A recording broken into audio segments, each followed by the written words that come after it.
presenting Detective Nick Harris in a salute to the law.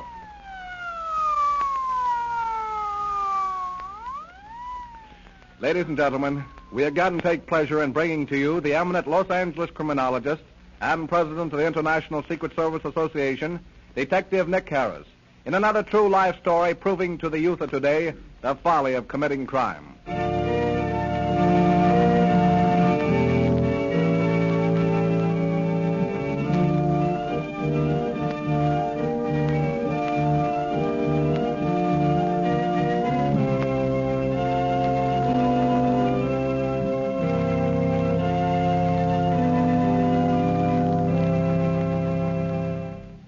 And now, Mr. Harris. Thank you, Mr. Gibson, and good evening, everyone.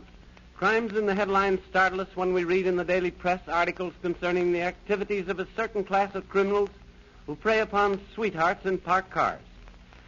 I have often endeavored to point out to my younger listeners on these programs the danger of parking in lonely and secluded places along our highways. The story you're about to hear, I am sure, will prove in a most glaring fashion just what might happen should this warning not be heeded, because here's what took place not so long ago. One night, in the early morning hours, a car speeded up into the hills and stopped. Shortly afterwards, there was a piercing scream, and... She's dead. She's dead. No, she can't be. Why, this is murder. There's blood. I must get away. No one must see me here. There isn't a thing to identify her by, just a girl in the woods, dead. No, I'd better tell the police. For someone might have seen me come up here, yes? Yes, that's what I'll do. Tell the police. I'll cut through the woods here. That'll bring me out on the boulevard, and maybe there'll be a policeman there. Officer, you standing over there in the corner. What's all the excitement about, mister? There's a woman dead up there in the hills, just around the bend from here. I think she's been murdered. Get into my car. It's over there, and wait for me. I'll phone headquarters. No, I haven't time to wait. I'll be late for work. Oh, I wish I hadn't got myself mixed up in this. Get into the car. I want you to go with me. Now, just where is the body? About a block from here, right up this road. It's lying in a ditch. Do you know the woman? No, I live in the White House up there on the hill. I was making a shortcut to the place where I work, and I ran right into the body. What's your name? Fred Sharp. There's the body, right over there. I thought at first she was asleep, but then I saw the blood, and I knew she was dead. You didn't touch anything, did you? No, I only turned her over a little so I could look at her face. I looked around a bit, but I couldn't find any clues. Be careful where you step. I don't want those auto tracks spoiled. Do I have to wait until the rest of the policemen get here? Yeah. I want to ask you some questions. Now, just where does that dirt road lead? The Riding Academy. It's about 2 miles from here. She is dead, isn't she? I've been dead some time. Stabbed through the heart. She wasn't killed here either. She was thrown from some car. Look at those 3 knife wounds on her neck. They form a triangle. Yeah, I see them. Superficial wounds, not deep enough to do any real harm. Last night, my wife woke up and told me she heard a girl scream. But the young people come up here and park so much, she didn't think anything about it. They're always so noisy, laughing and screaming. You say you don't know her. No. Then why are you so nervous? You'll keep me out of the papers, won't you? I can't afford any sensational publicity just now. I'm running for one of the chairs in my lodge, and it might hurt my chances of getting it. Find out anything, Hal? Well, not much, Inspector. Only whoever did this... smart enough not to leave a clue. As far as I can find out, there are no signs of a struggle and nothing to identify her by. Well, how about those car tracks over there? 3 different sets of tracks, and I checked on them. All of them stopped here and then went on. None turned around. We'd better photograph them along with the body. It looks like she'd been robbed, too. A girl as well-dressed as she is would have had some rings and probably a wristwatch. Yeah. The mark on her wrist showing she did wear a watch. No ring marks on her fingers, but they might have been loose. Well, I'll go back to headquarters in your car, Hal. You boys take care of the details and get that body to the morgue. And watch out for fingerprints. May I go now? All right, Sharp, you may go, but we may need you as a material witness. I hope not. I don't want to be mixed up in it. Let's go.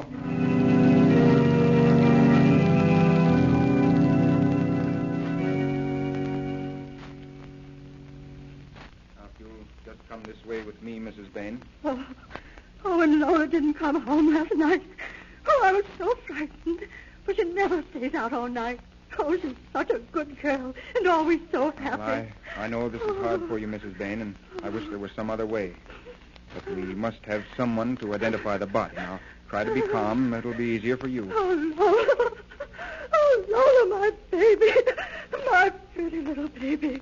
Oh, who could do this terrible thing to you? Then you do recognize her? Oh, yes. This is my little girl, Lola. Oh, I'll never hear you laugh again. Oh, she was always so happy, laughing and singing about the house. Oh, she worked so hard. She was so ambitious. Oh, just see how beautiful her hair is. It always shines like gold. Lola, speak to your mother just once more. Come away, Mrs. Bain. I want you to tell me just a few things. Some things that might lead us to the one who did this. Oh, but I don't know. I can't think. I can't believe it. Well, now, please sit down in this chair. We won't keep you long. We want to know who her friends were. Oh, she had lots of friends. Both girls and boys. She was popular. Oh, and it isn't true that she'd been drinking. She never drank. Oh, I'm sure it isn't anyone she knew, for they all loved her too much to hurt her. Oh, why should this happen to my little girl?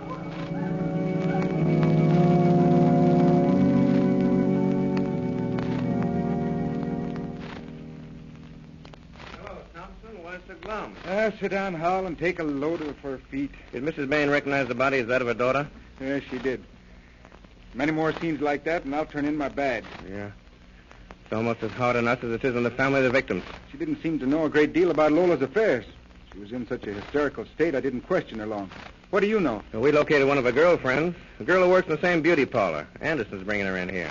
She seems to know more about Lola than anyone else we've questioned so far. Find that boy she's been running around with so much? Yeah. They quarreled about a month ago, and he hasn't seen her since.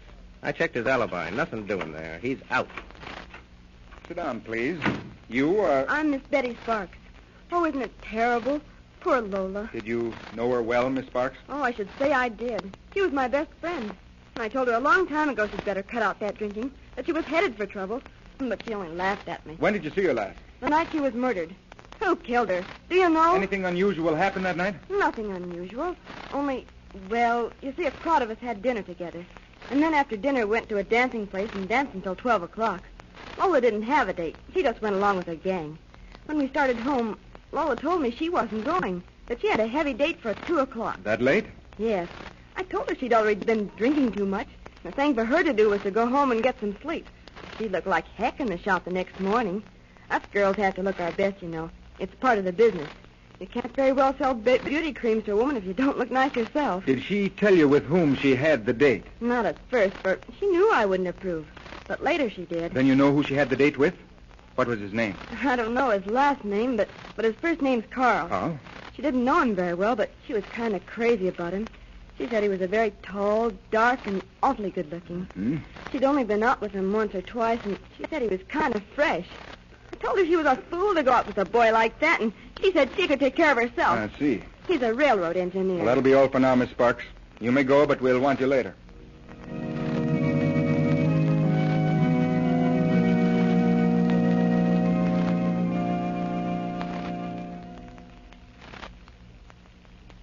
This looks like the place, Thompson. Yeah. You boys go around the house and cover all the exits. Hal and I will go on in. Bell don't ring. I'll knock. That's a woman coming to the door. Good morning. Does Carl White live here? Yes, he does, but he isn't up yet. I'm his mother. He was out late last night, and I thought I'd let him sleep. He has to go on his run later on. Well, we'll wake him up. Well, you can't come inside. Oh, no? Oh, you're policeman. Is there something the I matter? just want to speak with him about his car. Where's his room? Down the hall here. Come on, Hal, and watch out. There may be trouble. This is his room right here. Carl, wake up. There are some men out here who want to speak to you.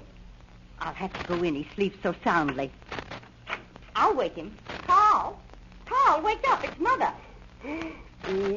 Oh. What time is it, Mom? Carl, wake up. Oh, let me alone. I want to sleep. Come on, pull yourself together with the police.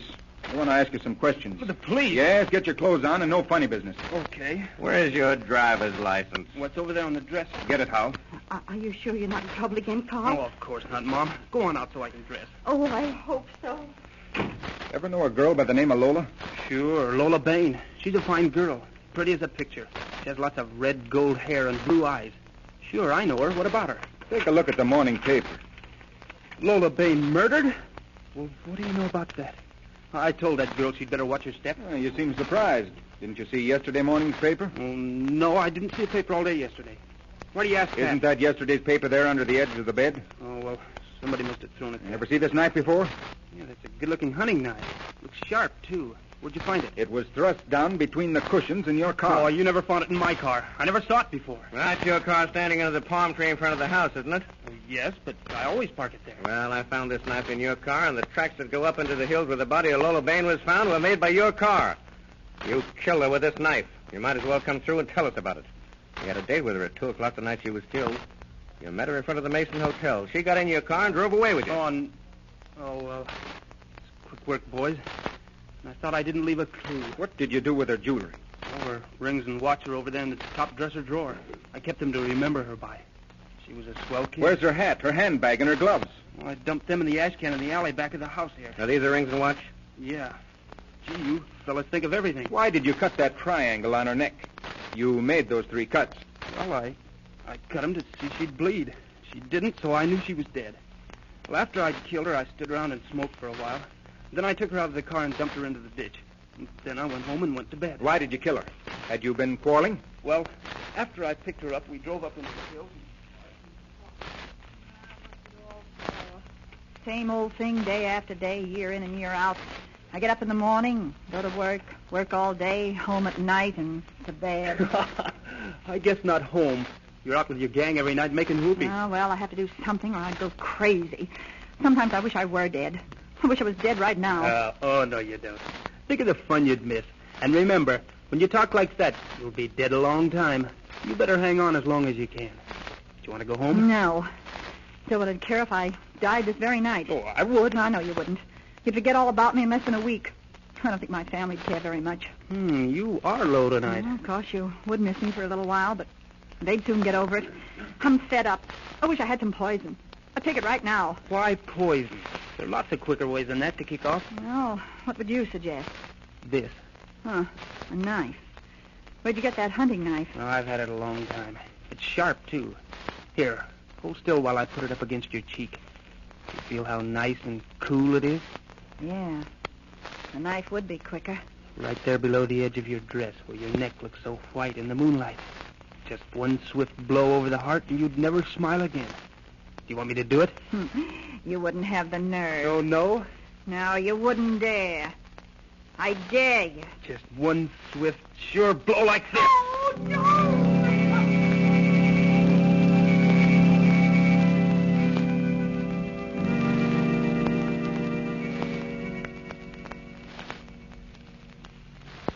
That's how it happened. Gee, I don't know why I did it. Maybe if she hadn't have dared me to do it. What makes a man do things like that? I didn't have any reason at all. I just did it. I just had to do it. Something made me. Carl White had been in trouble all his life, had been in reform school and arrested for theft. He claimed he had purchased the knife several months before, but the police later discovered that he'd bought the knife the day of the murder. Whether he killed the girl on the impulse of the moment as he claimed he or had planned it will never be known. So again I repeat, be careful of the company you keep. Thank you, Mr. Harris. Ladies and gentlemen, you have just heard Detective Nicholas B. Harris, chief of the internationally known Los Angeles Detective Agency bearing his name, in another true-life drama entitled Murder on Impulse. Fictitious names and places have been used throughout this narrative, and any similarity to persons living or dead is purely coincidental. This story was dramatized for radio presentation by Adela Comer and is a Carol and Carol production. Mr. Harris wishes me to thank the following cast of characters: Louise Bradford as Lola Bain, Betty Lee as Betty Sparks, Bob Schopfer as Fred Sharp, Mary Ryan as Mrs. White, Lenore Thompson as Mrs. Bain, Bob Polton as Carol White, Charles E. Bender as Detective Thompson, and George Thomas as Officer Howell. Wesley Turtelot was at the console of the electric organ. Mr. Harris will again be heard next Sunday afternoon at 12:30 over this same station. This program originated in our main studios. You are tuned to station KECA Los Angeles.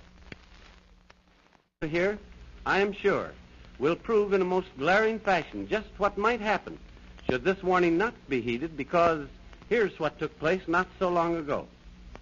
One night, in the early morning hours, a car speeded up into the hills and stopped.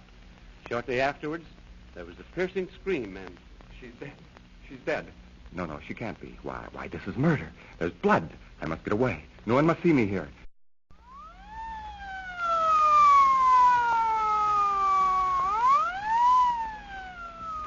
Presenting Detective Nick Harris in A Salute to the Law.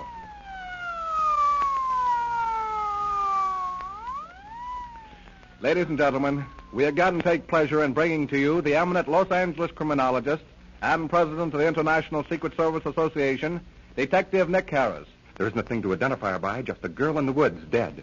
No, I'd better tell the police. For someone might have seen me come up here, yes? Yes, that's what I'll do. Tell the police.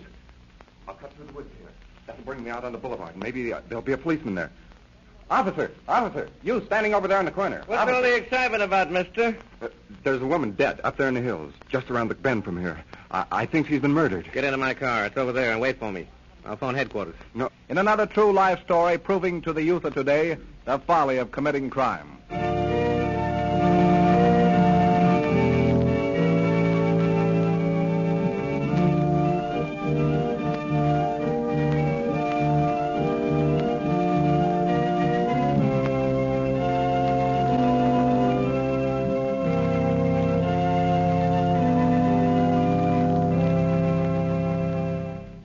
And now, Mr. Harris. Thank you, Mr. Gibson, and good evening, everyone.